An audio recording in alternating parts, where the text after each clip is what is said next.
Hey sippers, I'm Renee. I'm Martia. And I'm Demetrius. And we are Sip and Unwine. Yeah, a true crime podcast. Yep, so we are a true crime podcast that focuses on life, love, relationships, and everything in between. And thank you for joining us. Hey Martia, hey Demetrius, how you guys? Hey ladies. Y'all doing good? Hey sippers. Okay. I'm doing wonderful. No complaints. How about you, Demetrius? I'm doing good today. Okay, well, let me complain then. Okay. I'll just go ahead and do that. My damn water heater broke. So, I mean, I'm having a sucky day. And if anybody owns a home and knows about your water heat, well, you can be a rental too.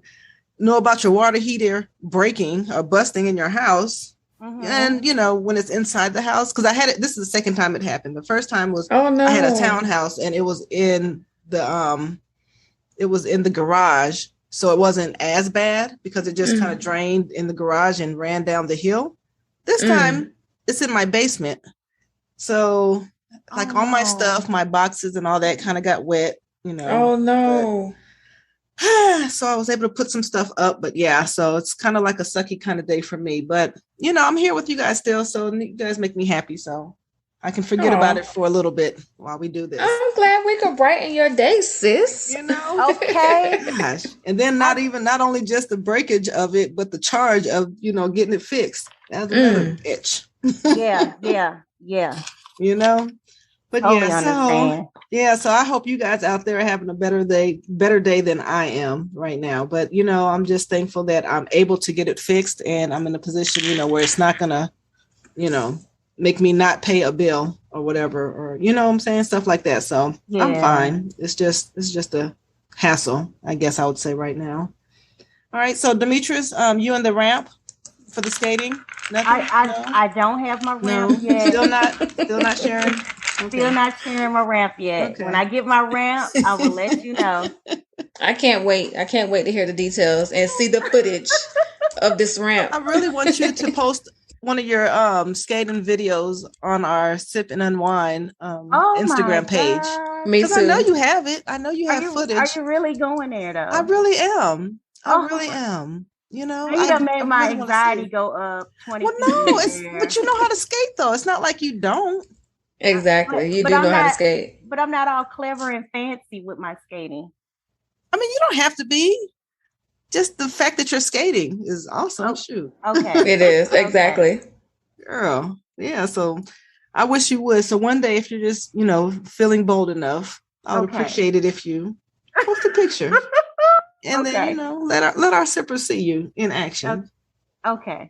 And you know what would be super cute? Because I've kind of seen other women doing this. Do like a little retro type of look. So some hot pants or 2 Afro puffs on each side of your head. That would be cute. Oh my goodness. I could see it. I could see you with all of that. Oh. Okay, I'll try that. Yeah. I'll try that. Are you though for real? No, for real. I'm going to try that. I don't know if you're going to see thighs and legs out. But that would be so cute though. Yeah, some Afro puffs and some. Yes, I would love to see that. I love my Afro puffs. I'll do the Afro puffs, but the thighs and the buttocks, I don't know. Well, I didn't say you had to show booty meat or nothing, but she did say hot pants is just basically short shorts, but they ain't got to be that short. But they can be. Nothing against it, Do what you do. Okay. Let our people see you. Show them that you out there. Show them them thighs. The thighs will be hidden. Mm-hmm. Yep. So, sippers out there, do you guys have your drinks already poured? Ooh. I hope you do, because if not, your assignment for the next episode is have your drinks already ready, have them poured and ready before you hit that play button. So today's Spotlight of Evil will be on Miss Darlene George and her raggedy brother and her little side piece. And I'll tell you all about that in a second. But first, I want to know what my beautiful co-hosts are drinking. What are you guys drinking? Martia? Ooh. So tonight I'm sipping on some Chateau Elan Peach Summer Wine, and it is so good. Y'all know the Chateau Elan brand is one of my favorite brands. You actually turned me on to that, yeah. Yeah. Mm-hmm. So that's that one that's like what, 15%, 12%. Yes, indeed. Exactly. And they tax you for it out there at Chateau Elan. But if you go to the right little grocery store, you can get a bottle of that wine for under $10, and it's so worth it. How much they charge at Chateau Elan? I think it's like $15, maybe $20. Look, people who are into wine are probably gonna be like, "That's not even a lot." Yeah, but still, but that's a big difference. Me, yeah, when you can get it for a lot less, like under $10 at the grocery store. That's a big people difference. Probably think it's a whole bunch of mess when like extra get better because it's at Chateau Elan and they actually pay that money, but you just probably don't realize that it's in Walmart. Right. Exactly. $6. And it's a twist off top, so I'm not paying $20. Oh man! I know it's Chateau Elan and everything, but it's a twist off top. I'm not paying no $20 for something. But anyway, it's good, y'all. It's good. You should try it if you haven't already. How about when I do get a twist off top, I be feeling so basic. Exactly. But I like them better because it's easier to open. Like, who got time for the cork and then you got to recork it? Let me tell you something. Right.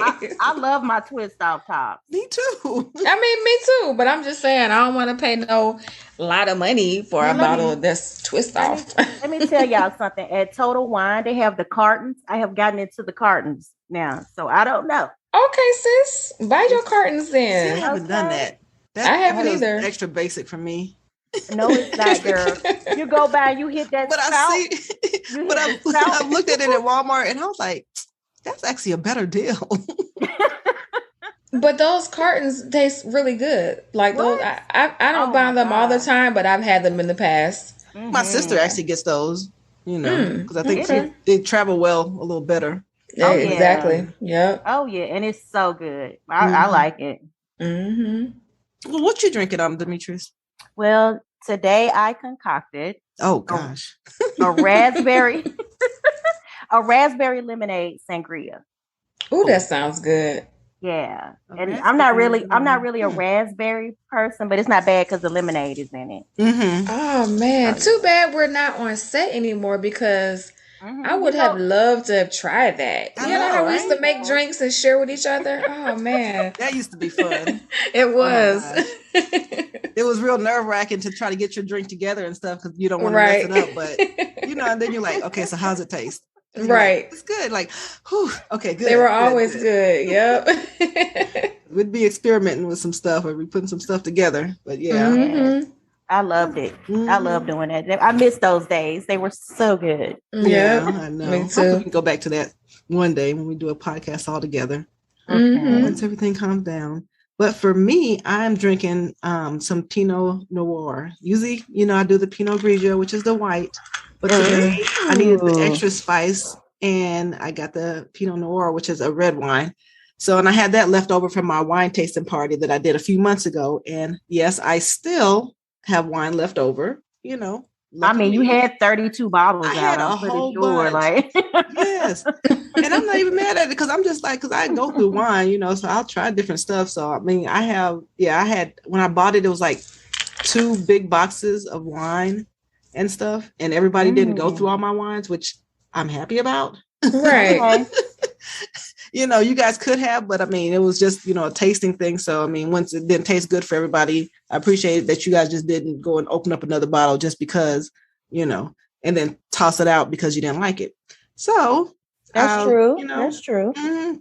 So, yeah, so I'm still, working through my little wine tasting party leftovers, and I'm going to have those for a while. Well, I don't know about a while. I don't know. You might need to get you a nice little room, refrigerated, and a wine rack. I really do want a wine cooler thing, refrigerator. Or wine tasting part 2. Part 2, I know.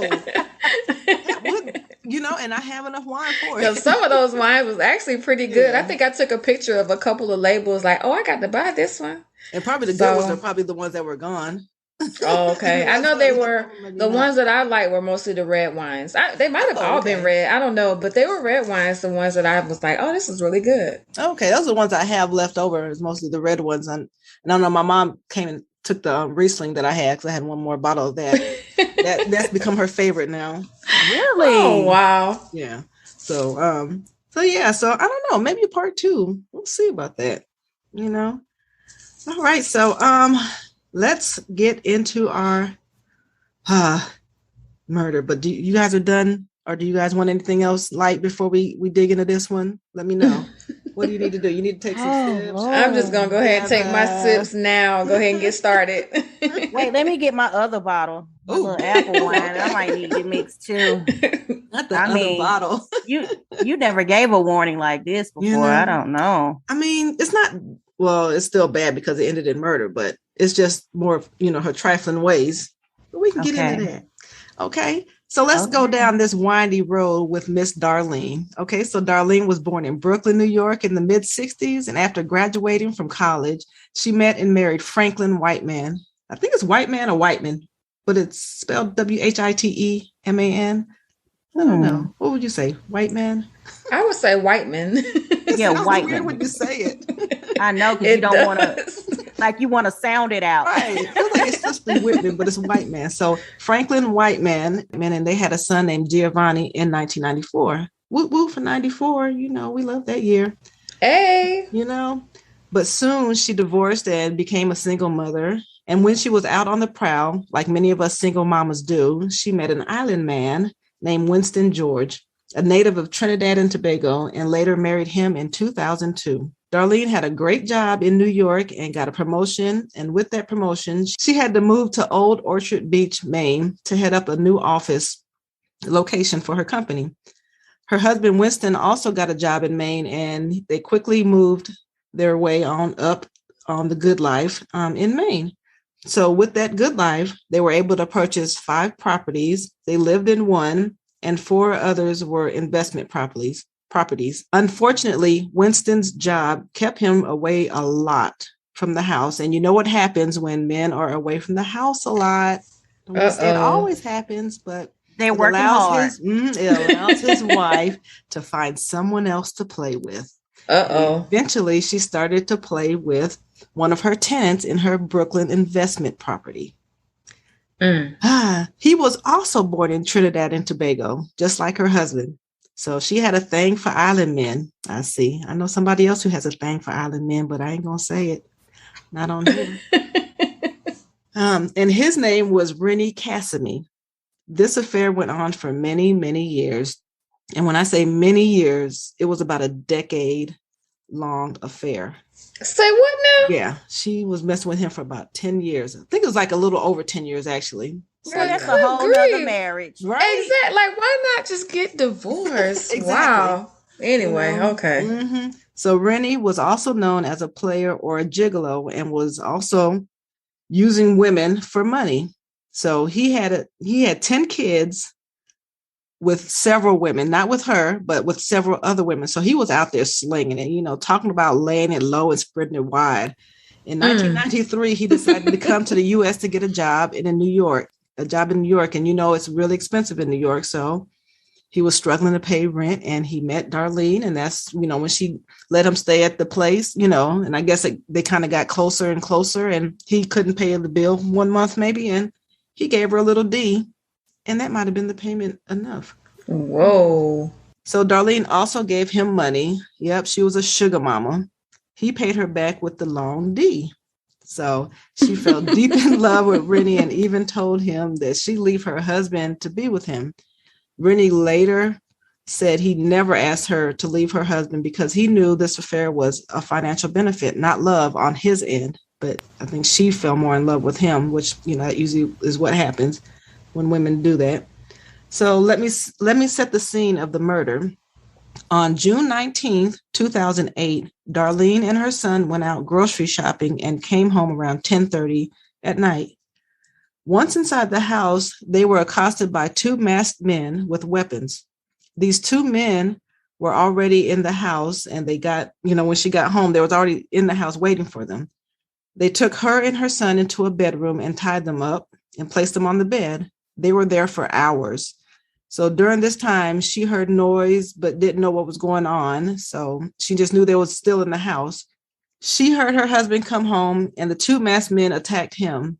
Darlene says she heard her husband cry for help, but she didn't know exactly what was happening since she was tied up with her son in the bedroom. Hours go by, and Darlene didn't hear anything but silence. So she got up and got the nerve up to actually find her phone and call 911 for help. In the early hours of June 20th, Darlene placed the call to the Old Orchard Beach 911 dispatch to report the home invasion.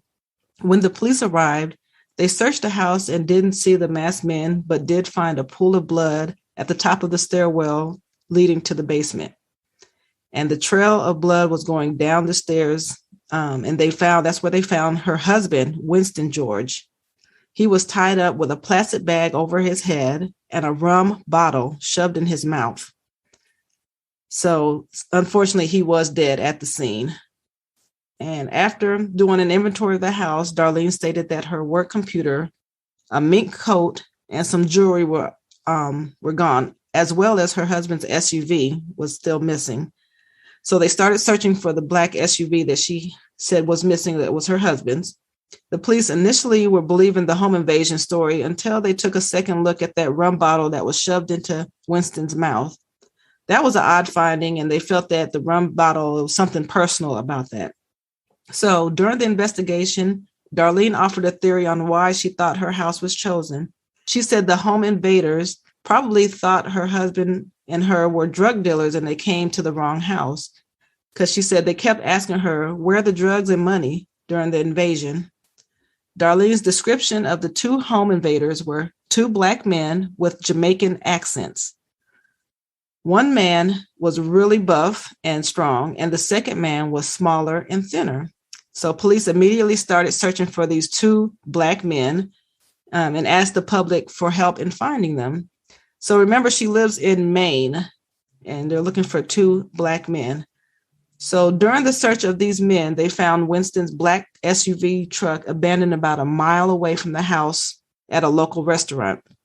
A cab driver who heard the description of two black men from the news reports, he recalled picking up two black men from that same restaurant where the SUV was found, and he took them to a bus station in Portland, Maine. The bus station was about 20 miles away from the crime scene. So the police began searching the bus passenger manifest and video footage from that night. Police started looking into Winston's background to see if there was something that he was involved with that led to the home invasion. During the search, they received a call from a 28-year-old Amy Casey. She let the police know that Winston was definitely not a drug dealer, but he was keeping a big secret. Miss Amy let police know that she and Winston were lovers. So Winston was actually having an affair of his own with Amy. So what? Amy stated that on the night of the murder, she and Winston were actually together before he came home. They even started to make plans to be together officially. And he was talking about leaving his wife, Darlene. She said that he told her that he didn't have a happy home life. So police then looked a little deeper into Darlene and find out why she lied to them about saying that they was a happy couple when Winston was telling Amy that, they had a bad relationship and it wasn't happy. So they didn't find much in Darlene's background when they looked at her background to see what was going on with her, but they did find a lot in her brother. His name was Jeffrey Williams, into his background. He was a career criminal and spent most of his adult life institutionalized. So in other words, he spent more time in the prison system than out. He racked up past charges of theft, assault, even attempted murder. So police kept their good eye on her, Darlene's brother, Jeffrey. Police finally received the bus passenger manifest for the morning after the murder. And guess whose name was on there? Her brother, Jeffrey Williams. But remember, the description was for two masked men, not just one. Right. So the bus ticket transaction directly after her brother, Jeffrey Williams, was none other than Darlene's side piece, the Caribbean king, the D Slinger, that sugar baby. I need to see his picture. Rennie Cassimy. I need to see his photo. Wow. So they bought a ticket together. So Jeffrey and Rennie, the side piece, bought the bus tickets at the same time during the same transaction. So they both got a ticket going back to New York. They actually had a video, in the bus terminal of them too. So, we kind of see both of them walking there together. So now my question is, if you're going to set up a murder with your brother and your boyfriend, why give authorities a real description of them so people are looking, for them? Right. Why, like why say so wait, do you think she want both of them locked up? No, because that was her brother. That was her brother and her side piece that killed her husband. Well, maybe and the side piece was gone. Yeah. So why? Yeah. I don't. And see, I was thinking she wanted to be with the side piece, so she definitely wouldn't want him to be gone. But who knows? Yeah. Oh my goodness! But why not say it was two white dudes? Because they blame stuff on us all the time. Right, yeah, right. They do that to us all the time. Why don't you just say it was two white dudes? I mean, this is Maine. Or just give a description of the clothes and you can see the face. I don't know. But and the crazy part is it's Maine. So if you say two black men, it probably wasn't that many black folks walking around up there in Maine. Right. You can't narrow down two black men in Atlanta, but two black dudes in Maine. Child, they still got a sore thumb probably. Right. So you know what? I looked up the black population in Maine around the time of the murder.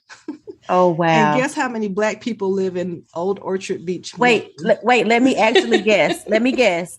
I'm gonna say 125. Martia, what's your guess? 50.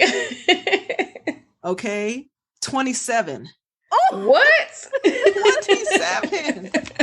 So yeah, the cab driver was absolutely, and they all probably hang out in the same spot too. It is 0.3% of the population. I think that was the year was 2010 and the 2010 census, because this murder happened in 2009. 27? Cops probably waited we know where all the black folks hang out on Saturday night. Let's just go to the spot. We'll probably find them there. Can you imagine living in a community where you are 0.3%, not even a full percent, not even a 0.5%? Wow. And they can actually count you, 27 of you guys. So yeah, the cab driver was absolutely able to remember picking up two black men the night of the murder. Of course. Because that's probably the first time all year that he's picked up two black men, because he was probably scared shitless and thinking, how they do. And he remembered that. I can't even take a sip of my sangria for this one. Just stupid. But yeah, so yeah, so it's easy to pick them out on the bus footage as well, on the cameras there, because again, there's not too many black people there. Right. Oh my goodness. 27. Yeah. So, and why not just say it was a man and a woman, to throw them off, or even say it was more than the people or just one person. I don't know. My only guess would be that since her son was there, who was about 13 or 14 at the time, she had to give maybe a true-ish description. So her son wouldn't become, suspicious, I guess. I mean, that's the only kind of theory I can think of why she would actually do that. But then my next question is, why would you even do that with your son there? Exactly. That's your child. Yeah, I guess to make it more believable. But no, leave him out of that. I wouldn't even traumatize my child like that. Why would you even do that? But right. Again, stupid. So after the police got the names of the name from that bus passenger list with the two names of Rennie and her brother Jeffrey, they arrested Rennie Cassimy on June 25th, 5 days after the murder, which was easy. And a few days later, Darlene's brother Jeffrey turned himself in on July 1st. And neither of them were talking, though. So, and how about after that, on July 8th, during the investigation still, the police discovered that all of Darlene's phone calls were being recorded at her place of business. Darlene just didn't. She just didn't. I don't even know what to say. I mean, so that explains why she gave that description. Her elevator just doesn't sound like it went to the top. Yeah, so it's just it's pretty common, that your business really records calls. I just, exactly that I would. Let me get this right. She should have just kept doing what she was doing for the previous 10 years. Why? Why? So the police got to listening, and the first conversation they heard was between her and Rennie, her side piece, and that's how they confirmed that they confirmed it for real, that Rennie and Darlene had more than just a tenant-landlord relationship. So, yeah, so they realized that Darlene may be involved since Rennie and her brother were already in jail for the murder. And there was no way that her brother and lover were the intruders and she didn't recognize them at the time. That just doesn't make sense.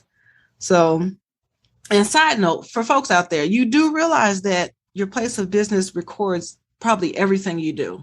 Exactly. Like, and even if you think they don't, just assume they do. Right. Because between May and June of that year, before the murder, Darlene and Rennie made more than 700 calls to one another while she was at work. Wow. 700. That, like, when do you work? Like, when do you work? And it's not even like she was working from home stuff, but she was in the office because that's when she was making her calls, because it's just 700. I can't even, you talk to him all day at work and hang up and then call back again, like 700 between May and June, which is ridiculous. Yeah, she was getting sloppy. They were sloppy. So a few days after Winston's death, Darlene showed up to his workplace to find out about his life insurance policy. Yeah, she wanted that money. So she was asking them, where are my things? I want that money. So she stood to receive only about $170,000 too, which is sad because, even though it's a sizable amount of money, but it's definitely not enough to murder anybody at all, right? And risk yourself being in jail forever for 170. I can blow that into like a good month, or even a good weekend if I, go to the right places. Take me to Vegas. So so they closely looked at her financial records, like purchases around the time of the crime. And get this, y'all. So on the day of the home invasion, she went to an Army Navy store and purchased 2 face masks. With 3 holes in it, the face mask that goes all the way over your face, and a belt and an Army backpack. You can't make this stuff up. On her credit card. You can't make this stuff up. She bought all this the day of the murder on the credit card, 2 face masks. Yeah, so on her credit card. So that same backpack that police say that Jeffrey Williams, her brother, was carrying in the bus terminal, that was the same one that she bought at the Army place. You are lying. Just stupid. Wow. I mean, did they really even need evidence? I know. It's just she basically just told on herself, gave them the suspect. Yeah, just stupid. So 8 months after her husband was killed, they arrested Darlene. It took 8 months, I guess, to kind of finalize everything and make sure they have everything together. I don't know how it took that long, but I guess. So they arrested Darlene and charged her with murder and conspiracy to commit murder. So she was tried with her brother, Jeffrey Williams, and Rennie Cassimy, her side piece. His trial was scheduled for a later date. And there was a surprise at Darlene and Jeffrey's trial. Rennie was offered a plea deal if he cooperated with authorities. So he turned state's witness and sang like a bird, and his charges were reduced from murder to just conspiracy to commit murder. Snitch. Yep. I do that too, though. I'm telling. I'm just playing. I'm a punk. I ain't doing jail. What? Serious? Wow. Don't do no crimes with me. I'm telling. So part of his plea deal was that he had to testify against Darlene and Jeffrey at trial. Rennie admitted to sexing Darlene, but he said that it was purely physical and that he was providing her with a service. He also admitted to being a gigolo in the streets of New York. And it turns out that he had many women that he was sexing in exchange for money and favors at the same time that he was doing Darlene. And yeah, so he really belonged to the streets. And get this, y'all. He even let Darlene know that he was HIV positive a few years into their over a decade-long relationship, but she didn't let that stop the booty calls. No. What? Yeah. So he told her, but she still was seeing him? Yes. And she was a whole married woman going back to her husband. It wasn't just her still seeing him. He was out there giving it to everybody. Yeah, exactly. Well, I don't know if he was giving it to everybody. Yeah, but he... Well, I don't mean the thing, but I mean his body. I mean, you just freely giving yourself away. I mean, but he told her, and I'm not even mad at him for that. If he told her and she was still down with it, that's crazy. Girl, he must know that important to me. No, he has the magic touch. Especially if it's a side piece too. No, he got the magic touch. It's the magic. He got it's not even like he's the main. He's a side piece. Like exactly. Oh wow. Yeah. So, Darlene was giving him money and free rent for HIV positive sex. I guess it looks like. So, Rennie said that Darlene didn't want Winston dead because she wanted to be with Rennie exclusively, but she wanted Winston, her husband, dead because she got wind of his affair and she knew that he wanted a divorce and she wanted revenge as well as the life insurance policy. And she wanted to be able to keep the properties for herself. So she promised Rennie and Jeffrey, her brother, some money if they killed Winston. So they did. So let me tell you guys how she found out about her husband's affair, though. Mm-hmm. So she was checking the phone records. Y'all got to be more careful with these phone records. She was checking the phone records and saw her husband was calling a number a whole bunch of times. And so what did she do? She called the number.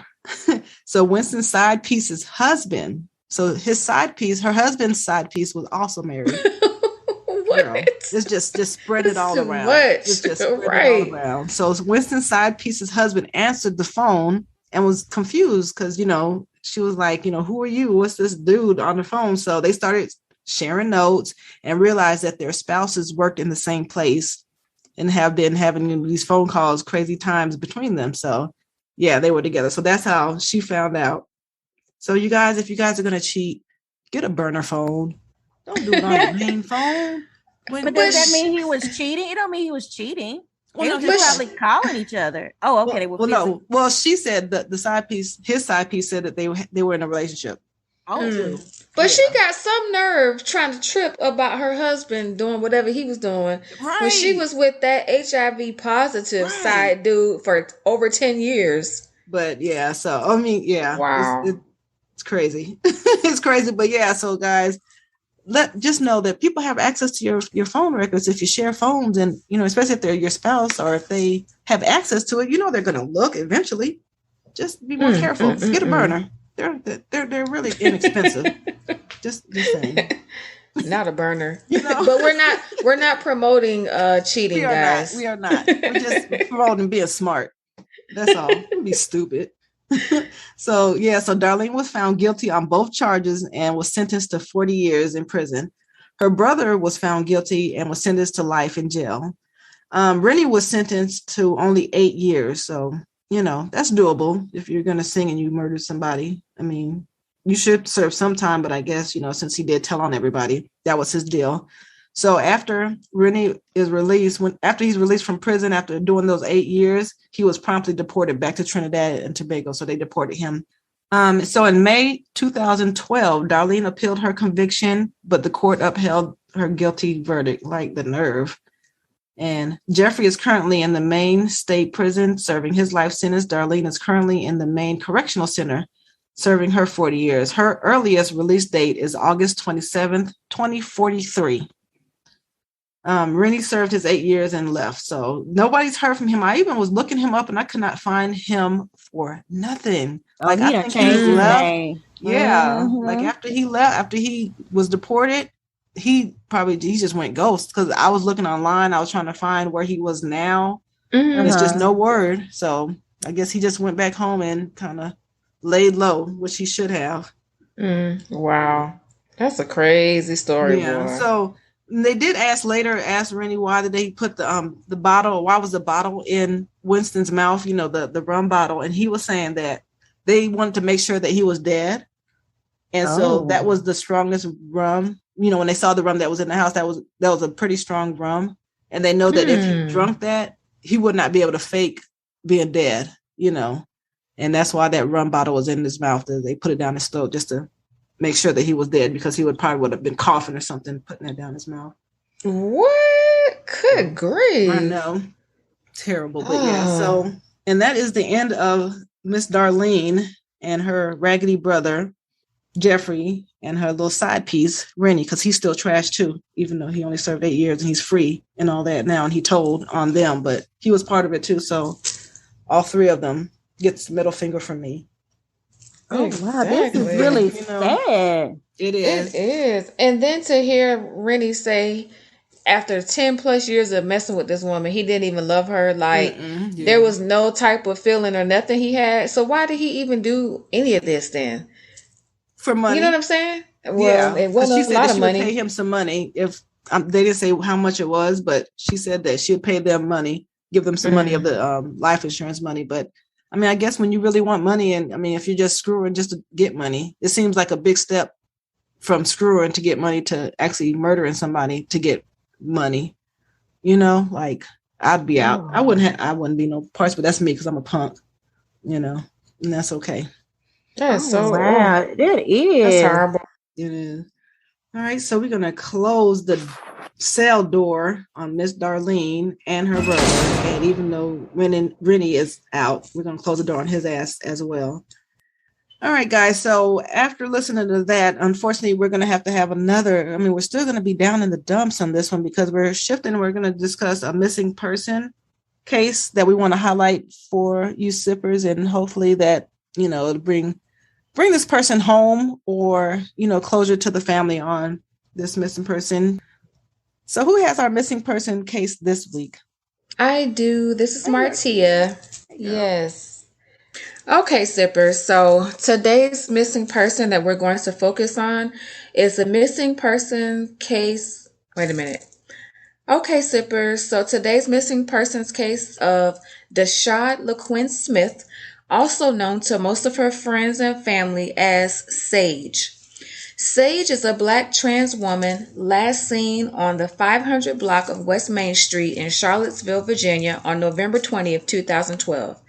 Sage was born on December 13th, 1992, and she was 19 years old at the time of her disappearance.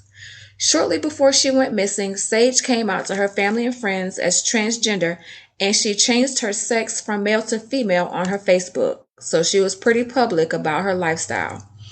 One of Sage's roommates, her name was Aubrey, told authorities that Sage left out for a date around 5:30 p.m. on November 19th and did not make it back home by the next morning. Coincidentally, that same night that Sage went out, she also bumped into her stepsister, and during their brief conversation, Sage told her stepsister that she was heading out to meet someone. Unfortunately, that next day, when family and friends tried to contact Sage and reach out via cell phone, her phone was going straight to voicemail, and her family and friends said that was very unusual. Sage always had her phone on and always, answered with her family and friends, or at least checked in with them, and she did not do that. So initially, there was a person of interest in her case, and his name is Eric Mcfadden, and he is the last known person to have been in contact with Sage. Phone records show that Eric was the last person Sage talked to before her disappearance, and according to Sage's friends, Eric and Sage were casually dating. However, the friends also said that Eric was not, quote unquote, out of the closet, and he also had a girlfriend who was unaware of his alternative lifestyle, right?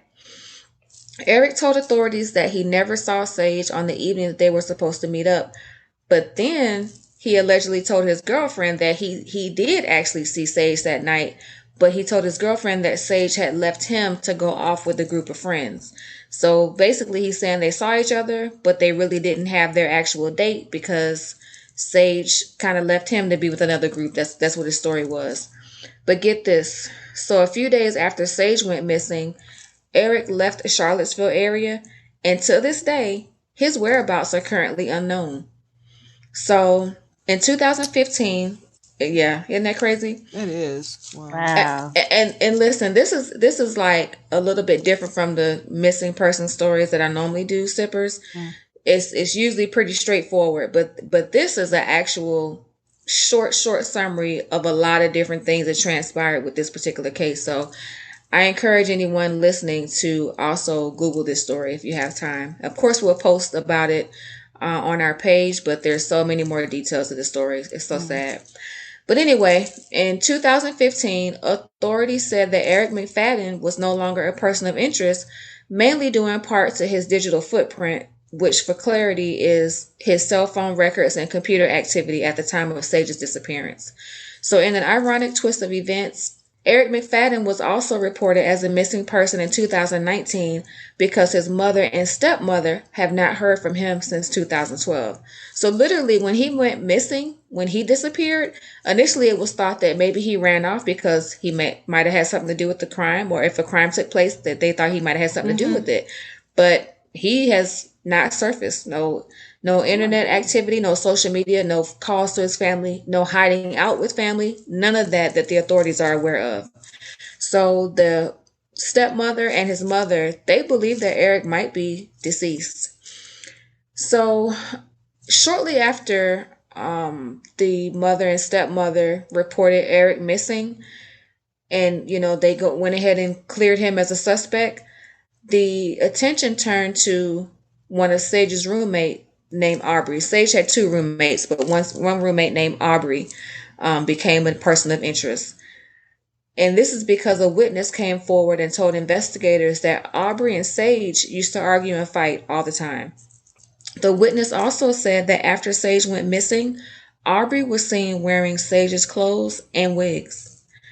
And Aubrey was also caught on surveillance video using one of Sage's credit cards at a local store. Oh, hell. No. Yeah, like 2 weeks after Sage went missing.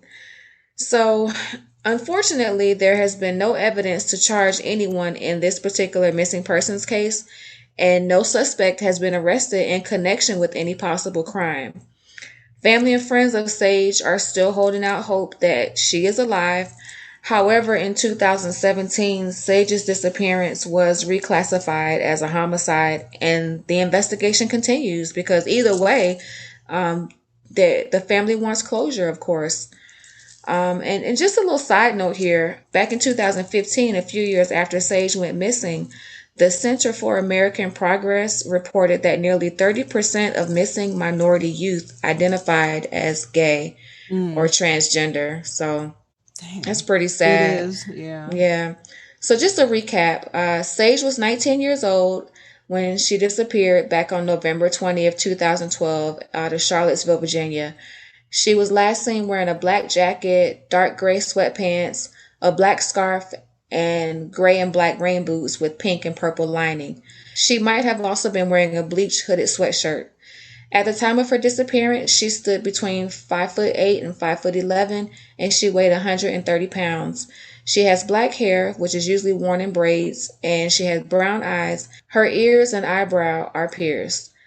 So if you have any information about this case, you're asked to contact the Charlottesville Police Department at 434-970-3280. And tips can also be called into Crime Stoppers at 434-977-4000. Wow. So yeah, I have a question on that. Is the roommate, what was the roommate's name? Aubrey. So is Aubrey trans as well? The articles that I found related to this case did not say that Aubrey was trans, so I'm not sure. And there's a show that did a episode based on this case as well, and I don't think they mentioned whether Aubrey was transgender. It just said that the two roommates were Sage's friends. Okay. And actually, the witness that came forward was actually the third person who lived in the house with Sage. Another roommate. Now, who was using whose credit card? I think I lost. Aubrey, one of Sage's roommates. 2 weeks after Sage went missing, it was actually not just a credit card, but there was record that an EBT card was also used. So she was using the financials. She was wearing the clothes and the wigs. See, yeah, that's weird. To do with something, because you wouldn't do that if somebody who was just missing. Like, you'd be so frantic that this person is missing, and you're trying to find your friend. Exactly. Yeah. Or you would be like, don't touch her stuff. Don't mess with that. Don't move. Exactly. That. Oh my goodness. Yeah, so that sounds suspicious. This was a sad situation here because like I said, there's a lot more to this story, but the gist of it though is that you do have a person here that is still missing, and the family and friends need closure. They want answers. Yeah. That's very heartbreaking. That, gosh. Yeah. And we will post a picture and everything and this information on our Sip and Unwine Instagram page and Facebook page. Definitely. Follow up on this. So that was a doozy as well. Isn't that what you called it at first? I think you yes. It too. It really is. Okay, so thank you for that, Martia. And what we're going to do next is we're going to transition over to a lighter topic to try to give us, a little uplift in the show because, it is pretty dark and we want to kind of end on a lighter note. So we are going to our Spill the Wine segment, which Spill the Wine is when you guys send in your questions, your comments, your relationship advice, if you need any relationship advice. So if you just want to send questions in on any topic that you have, send it on into sipnunwine@gmail.com, or you can put it in the comments if you want in one of our, social media pages, Facebook or Instagram, or you can actually tweet us this at sipnunwine, or you can DM us. But again, please keep the DMs, without any pictures of your schlong. Oh my God. It happens. It happens. Unless it's nice. But I mean, generally... No. Not at all. She did not say unless it's nice. Generally, you don't have to. Please don't, Please don't. But yeah. So who's been in our inbox this week? Don't. Uh-oh. Me. Girl, Demetrius. Girl, what do you have for us this week? All right, sippers, please help us out. We have a gentleman this time that has a question. So let me read his statement and give his question at the end. Okay. All right, here we go. My wife recently ran into an ex-boyfriend of hers from 10 years ago. They exchanged numbers in a friendly convo to catch up on old times, but he calls late at night and is constantly texting. How should I tell her to cut him off with all communication without upsetting her or sounding like I am an overprotective husband? Please help. So the fact that he knows that he's texting late at night and they're calling, I wonder what those texts say.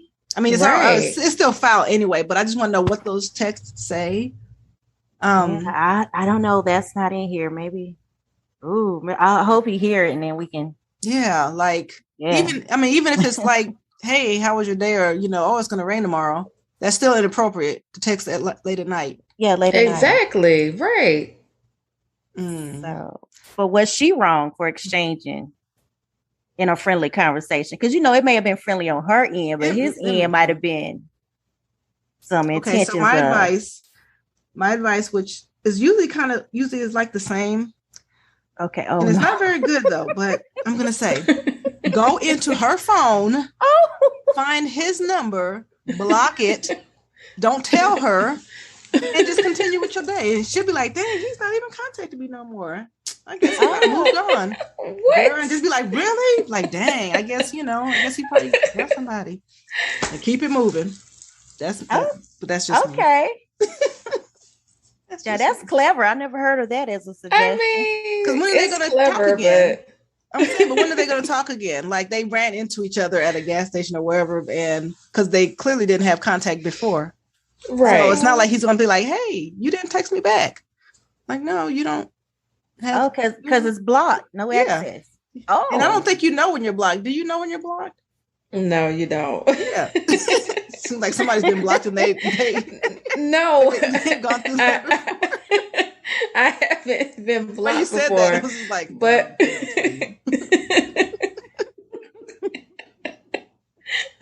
I'm just laughing at the fact. Because it actually sounds like you've actually gone through and blocked somebody's number off their phone before. I haven't, but I mean, I would. I was like, how the hell do you even know how to do that? Like, that's funny. I would have never thought about that before.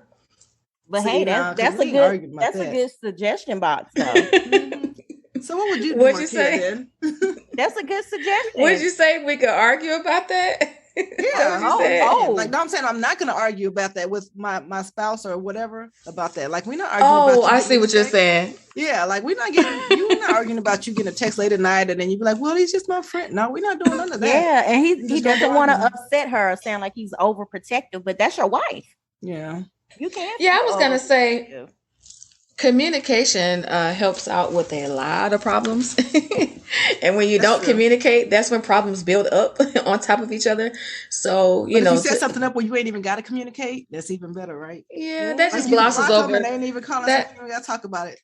That glosses over the problem though, because if they could be on each other's Facebook page by now, or that's true, communicating via email, because people do still use email sometimes at work or whatever. Who knows, So I just feel like he needs to approach his wife and just let her know that he feels a little uneasy about the fact that they text at inappropriate times. That's how you say it, though.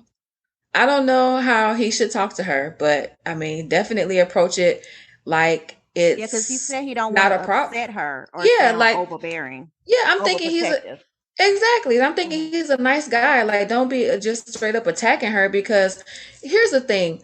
it almost sounds like she innocently exchanged numbers with this man that she has something. Like almost sounds like she wasn't intentionally trying to be disrespectful towards her husband. The thing about that is you open up a door that you may not even know was a door to open when you do things like that, because he might have it in his mind like, oh, we about to reconnect or whatever. So, so I just feel like the husband should definitely start off by first talking to his wife, about the situation and asking her more questions like, hey, what do y'all talk about? Would you be able to and then go from there?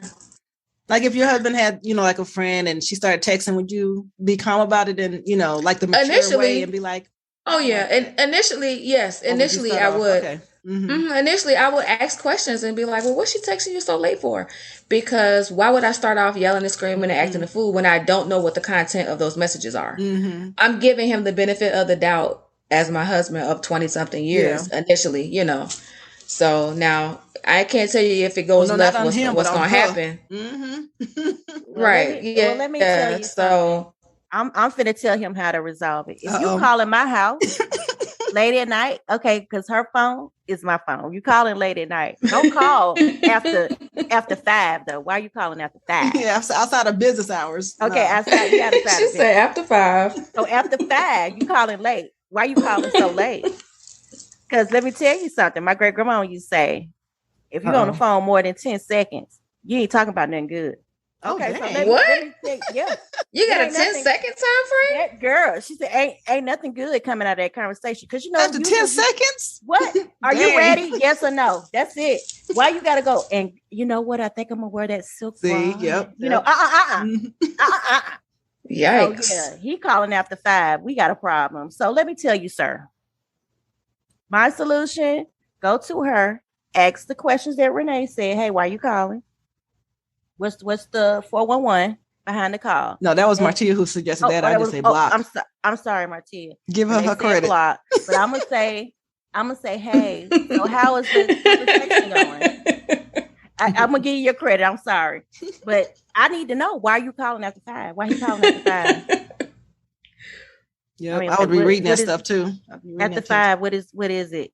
Next time I hear the phone ring, let me answer it. Hey, hello, this is Tiffany's phone. What you need? What you need? Oh man, this is funny. Yeah, you can't let it keep going on though. No, you just can't. Late at night. So, you can't hold it in and just be mad on your side and don't say nothing. Exactly. You definitely have to nip it. However you nip it, because now you have 3 different answers, 3 different perspectives. However you nip it, it needs to be done instead of letting it linger. Yeah. Yeah. So did we give him good advice? I don't know. I don't know. I feel like we did. I think you did, Martia. I feel like all 3 of us.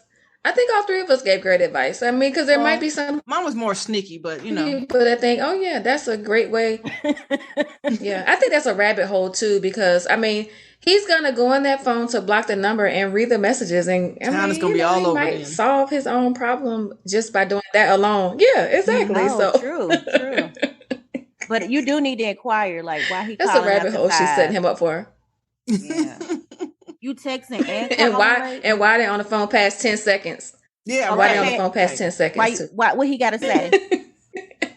What he got to say to a married woman that long? 10 seconds is funny. And then also let's turn it around on the wife though. She shouldn't even entertain it that long. Like that's real bold. You taking text messages and phone calls late at night from this dude with your husband right there. Like, excuse me? Mm-hmm. Right. You part of the problem. That's, it might have been innocent in the beginning on your end, but at this point, you shouldn't even answer the phone unless, why? If you're busy or just, if it's late, just like, no, it's too late. Don't call me. Exactly. That's true. So, yeah. So now both of them are wrong. I was just thinking it was that other new friend dude, but now I think both of them are wrong. Yeah. But don't go into it aggressively because that's when it starts all this. Unless you read the text, then you need to be aggressive. Oh. But that's because you're snooping. And, and that's my advice. But it might not always be. You know what? That's why I don't do domestics right here. Because I really can't give you no solution.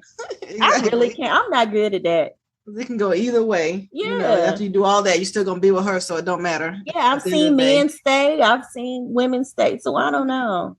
But I'll just say, you need to ask her, hey, can he not call you after 5? I mean, if you really want them to still continue to have a friendship, but 5 o'clock, what you need to talk about? I wouldn't even want y'all to continue that friendship. Oh, because you crossed the line. Like at that point, like, because dude to dude, good and well, while you texting somebody late at night and all if you really want to go back, I really think the wife crossed the line. She gave that too the number.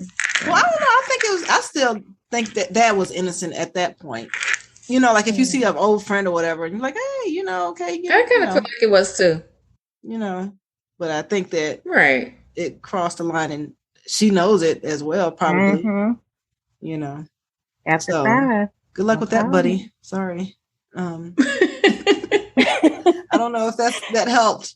I don't know. So don't follow my advice, because mine is always probably the worst thing to do. That's like the end, like after you tried everything else. So I would say go Martia's route and, have a calm conversation about that. Mm-hmm. And then next, Demetrius said, cuss him out, right? Or no, cut him out. Why he calling after 5? Yeah. There you go. Yeah. And then if all that's, they still doing it, then just go in there and block the phone and, see where that gets you. And if she's still talking to him after that, after you don't tell her, wait a minute. So if you don't tell her you blocked his number and she's still saying that she's having conversations with him, or, it's still something else, then you'll be like, wait a minute, how are you talking? Mm-hmm. Right. Exactly. Now that might be something clever. Yeah. Mm-hmm. But then again, y'all married, so y'all probably gonna stay together anyway. So why even concern yourself with that? Just be more issues. So again, sorry, I don't think we helped on that one. I don't know either. Sippers, you might have to do a comment on this one. I know. Let us know how you feel about that situation. What would you do? I mean, how does he approach that without upsetting her or sounding like an overprotective husband? I think anyway, it'll be messy. It's just messy all the way around, unfortunately. Oh, well, why are you calling after 5, man? Don't be calling her late. I know. So all y'all dudes out there, y'all know better. Don't be calling no married woman after 5. Okay. And don't be on the phone with them more than 10 seconds either. Exactly. Banking hours. Okay. There you go. All right. Well, thank you, Demetrius, for that. And thank you, Anonymous. I'll call you Anonymous, for submitting that to us. And you got a good little variation of answers of what you want to do. And I gave you the order to go through. First Martia, then Demetrius, then me, if all else fails. So just, you could take our advice. We offered you, 3 different options. So I would say go to Martia's route first, and then Demetrius. And then if all else fails, go my route. But then just know if you go my route, it might end a little worse for you if you sneak in somebody's phone, because, you don't know how people take that. And you know your wife better than most. All right. So thank you for that, Demetrius. So if you guys want to send us anything, again, we're at sipnunwine@gmail.com, or Instagram, Facebook, Twitter at sipnunwine, and DM us, put it in our comments. But again, what I tell y'all about that DM and the peen pics, don't do it. Don't do it. Unless it's nice. Okay. So we're at the end of the show. Ladies, thank you for jumping in here when, since you're dealing with me and my water heater issues, but I'm here, and I did actually have a good little time during this. And now I'm about to go down in my basement to see how much water is on the floor and, go. Good thing I have a shop vac, actually. So exactly. I go down there and vacuum a little bit of it up, or most of it up if I can. And so that's what I'll be doing as soon as I end this podcast with you sippers. So wish me luck and all that. And I know, sippers. Good luck, girl. I got going on over here. But again, I'm just glad that I'm getting it fixed eventually. So yeah, so you guys have a great rest of your week. And come see us next Tuesday for our new episode after this one, because again, we're here every Tuesday. Every Tuesday. Subscribe to us, leave comments, like us, share us, just help your girls out. We're out here trying, so just give us a little bit of feedback and let us know what you like, what you don't like, what you want more of. We're open to all that. Yeah, we're open to all that. So until next time, I will see you guys later. Bye, sippers. Bye, ladies. Bye, sippers. Bye, ladies. Bye. See you later.